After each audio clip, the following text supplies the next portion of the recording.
O ano de 2021 começou com incertezas no esporte mundial. Após um adiamento inédito devido à pandemia da Covid-19 e em meio a uma expansão dos contágios pelo novo coronavírus em Tóquio, o Japão bateu o martelo em março e confirmou os Jogos Olímpicos de Tóquio 2020 para julho.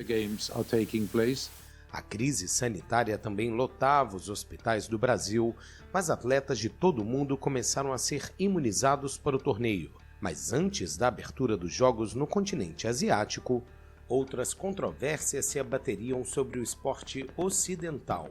Fui procurado pela CBF com a informação de que a Argentina não iria mais sediar a Copa América e se o Brasil poderia sediá-la.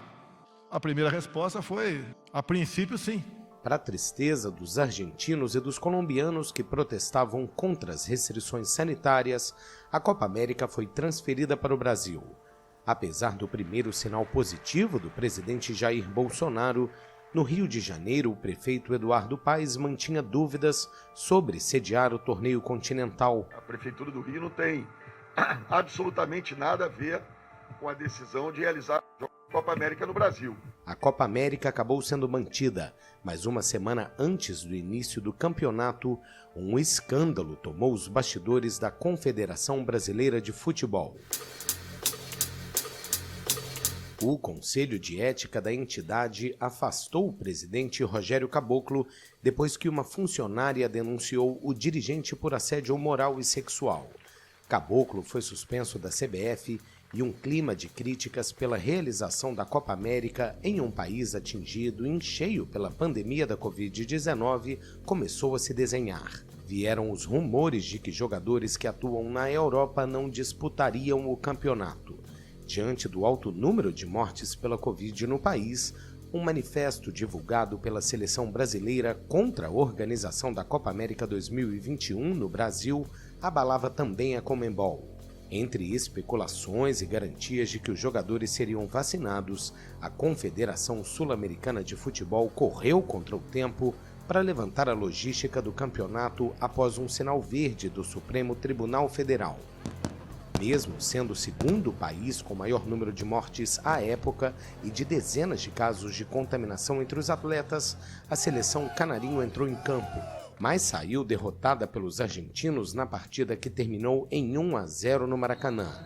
Os hermanos celebraram a quebra de um jejum de 28 anos sem títulos no torneio continental.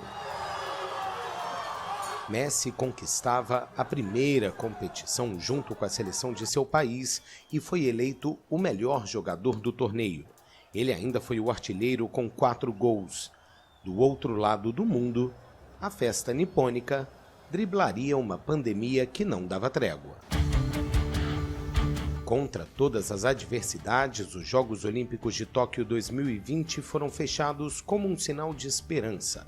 Após incertezas de sua realização, da falta de público e da oposição de grande parte da população japonesa, o evento seguiu em frente não sem menos episódios polêmicos.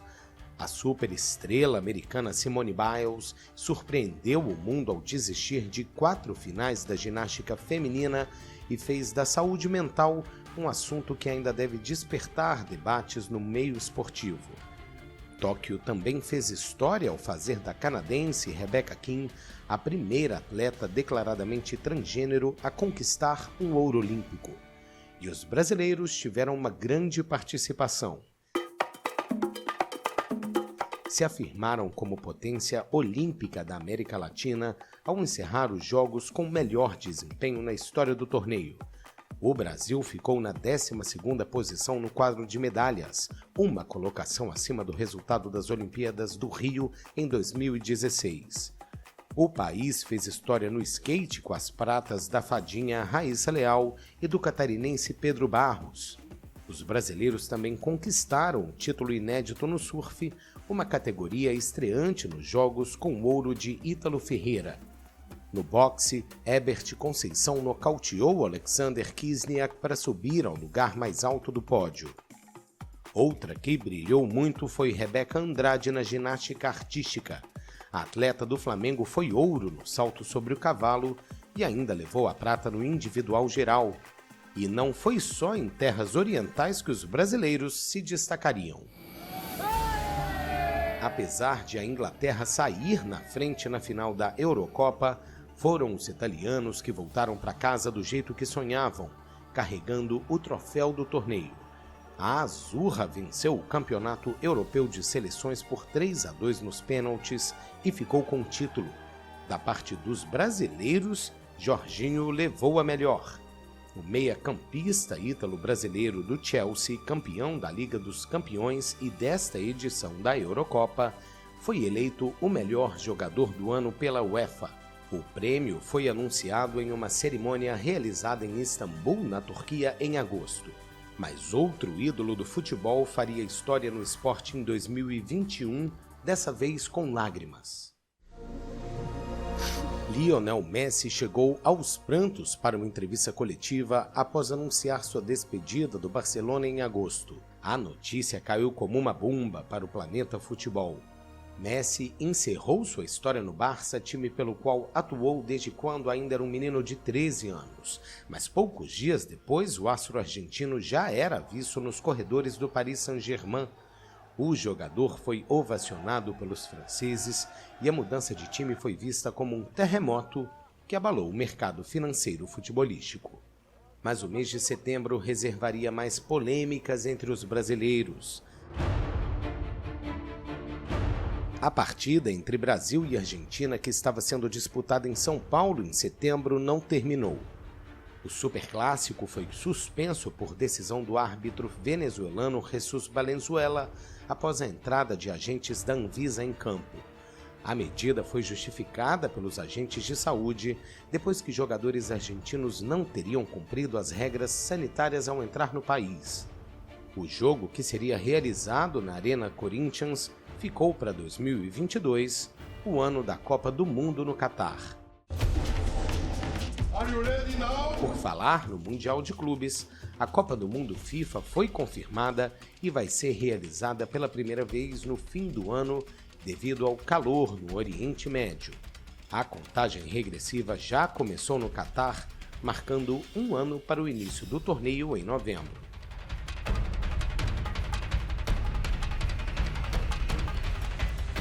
Mas antes de embarcar para o país árabe, os brasileiros ainda colheram mais vitórias históricas.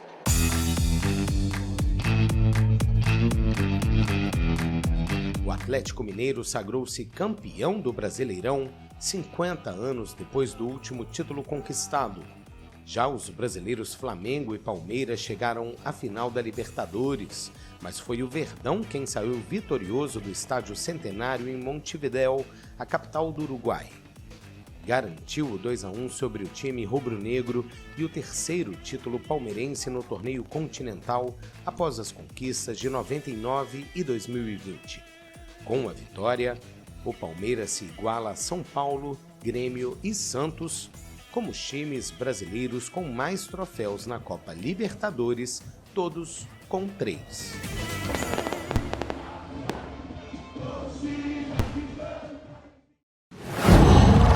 Qual